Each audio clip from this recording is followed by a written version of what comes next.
Hello, cave dwellers. It seemed like there were endless possibilities in 1983 with the brave new world of affordable home microcomputers, or at least it did here in the UK, and it resulted in a Super Bowl full of software and hardware devices from the minds of maniacs and geniuses alike. Which category the subject of today's Tech Nibble falls into, well, I'll let you be the judge of, but on the face of it, this looked like something that could keep even the loneliest of ZX Spectrum owners warm on those cold winter nights. This is the Cheetah Sweet Talker.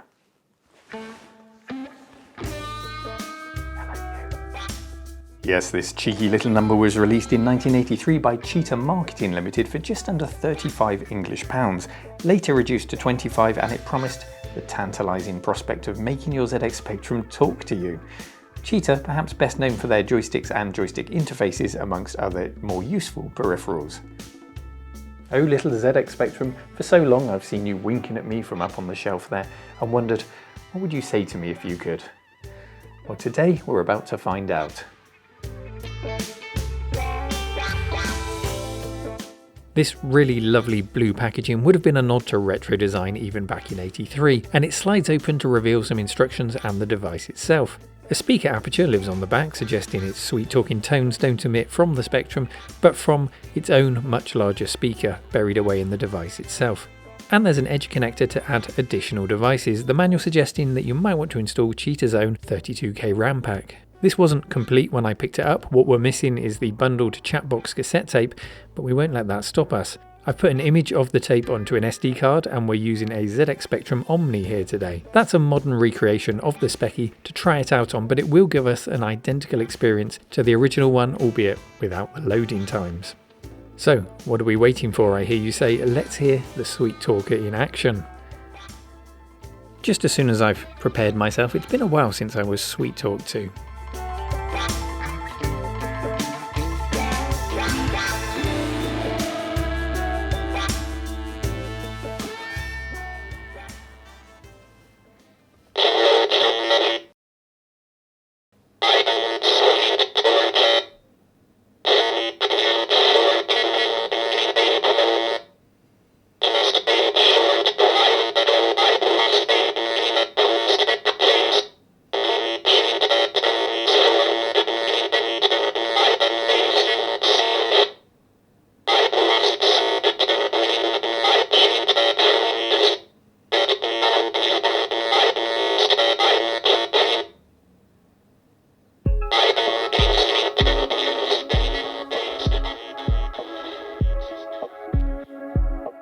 This thing is terrifying. But there is some interesting tech behind how it operates. The Sweet Talker constructs its phrases using a system of allophones and delays. There are 63 allophones in our instruction guide, including 11 of which can be doubled up, and 5 pauses ranging from 10 to 200 milliseconds. To understand allophones, we quickly dive into the world of phonics. Why doesn't this thing just have a command for each of the 26 letters in the alphabet? Well, that's because we pronounce the same letter in different ways, of course. So the letter T in the word tea is pronounced differently to the letter T in the word eat, or writer, or eighth. The T in this example is the smallest unit of sound in language, or what's known as a phoneme. And anyone who's put a child through school will have heard their kids reciting these phonemes to learn the sound of letters rather than just the names of them in the alphabet. The different variations of that phoneme, the different ways of pronouncing T in our example, are called allophones. And this is the level that our Sweet Talker operates on, assigning a number in the data column here to each allophone, which we can then use to call it, stringing together multiple allophones to create words well enough that it might be understood. So let's try coding our own examples.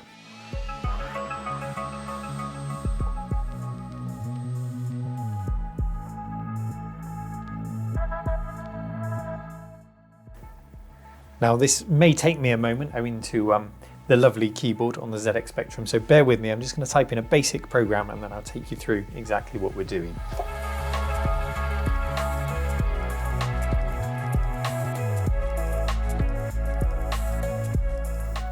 So here's our basic program. It's just 5 lines of code. On the first line we have our data, and that's each of the allophones to make up the word.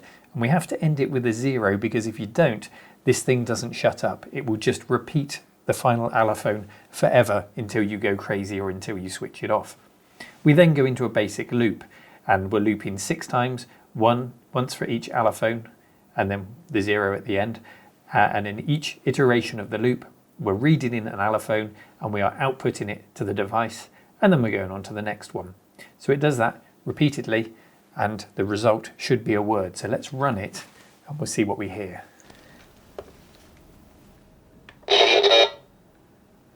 So hopefully you were able to guess what that word was. Let's run it again.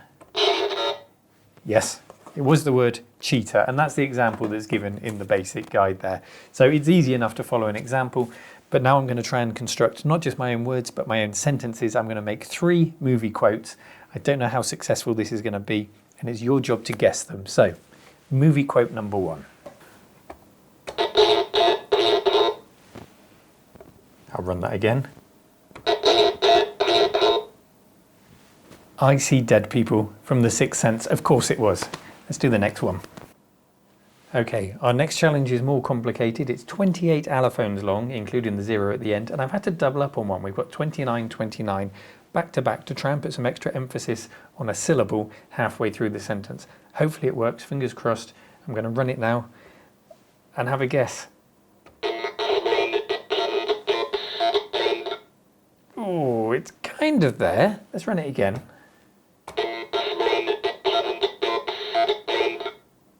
And 1 point to you there if you got, I'm afraid I can't do that, Dave.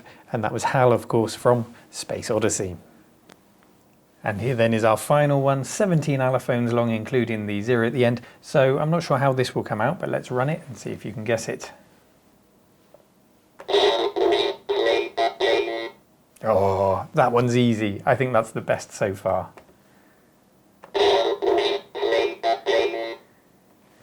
I'll be disappointed in you if you didn't get that one. That one, of course, was Shall We Play a Game from the movie War Games. Now this, of course, wasn't the only attempt at a speech module on the ZX Spectrum or other 8-bit computers of the period. And there's something very similar inside this that all of them have in common, or at least most of them do. So let's open it up and I'll show you what that is. So on the ZX Spectrum we had the likes of the Currah speech and sound module, and there were many similar devices also. There was also a version of the Sweet Talker module for the BBC Micro, and speech modules dating all the way back to the grandfather of all consoles, the Magnavox Odyssey. And once I get this screw out and open it up, what pretty much all of them have in common is this chip here.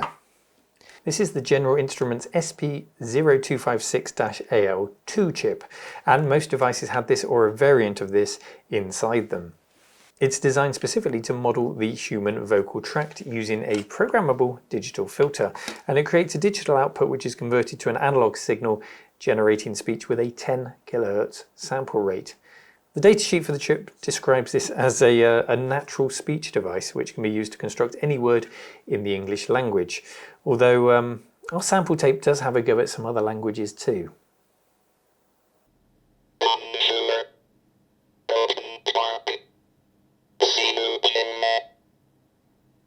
Yeah, this thing is equally as terrifying no matter what language it speaks to you in, and you'll have noticed the big old speaker there. That's big, at least in comparison to the beeper inside the ZX Spectrum, and there's no volume control. This thing shouts at you in whatever language you choose. There's no way of turning it down. Now, there is one question that's been bugging me about this. It's 1983. Was there really a need for a hardware solution to achieve this? Well, perhaps if it had been used widely across a range of games and applications by third-party developers, it could have had a use, it could have made a name for itself, but I can't find a single example outside of the demo cassette of that actually being applied in the real world. And why would you when in 1984, just less than a year after release, you had games like Ghostbusters who could do things like this? It's much clearer, it's much more human-like, it's much more sweet-talking than the Dalek on the desk here. And that would be the trend from there on out. Speech recreated in software rather than needing expensive hardware add-on devices. In fact, it would become pretty standard. Anyone who owned an Amiga will remember the Say program that was bundled with the operating system, and we all made it say rude words. Of course we did.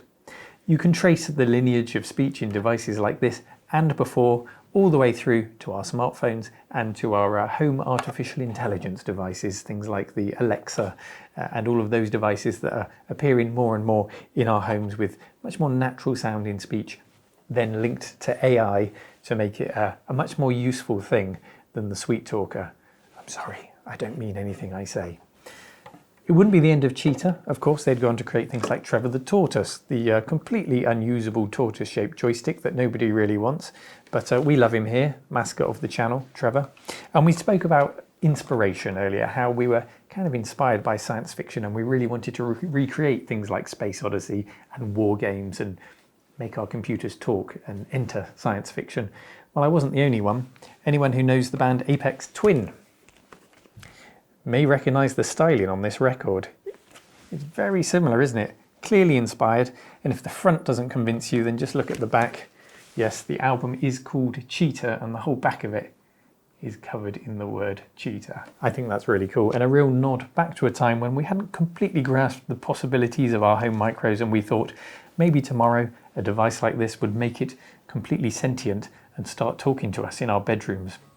Until next time, thank you for watching. I hope you enjoyed today's show. And yeah, take care. RMC is made possible thanks to monsterjoysticks.com. If you need a joystick for your micro, console or Raspberry Pi, then head over to their website for a fine selection of sticks. And oneclickprint.com. Whether it be holiday snaps, canvases or acrylic prints, they've got you covered anywhere around the world. And of course the official cave dwellers who you see on the screen here. If you'd like to show your support and enjoy 1 week of early access to every release with no adverts whatsoever, then head on over to patreon.com/retromancave. Thank you for your support.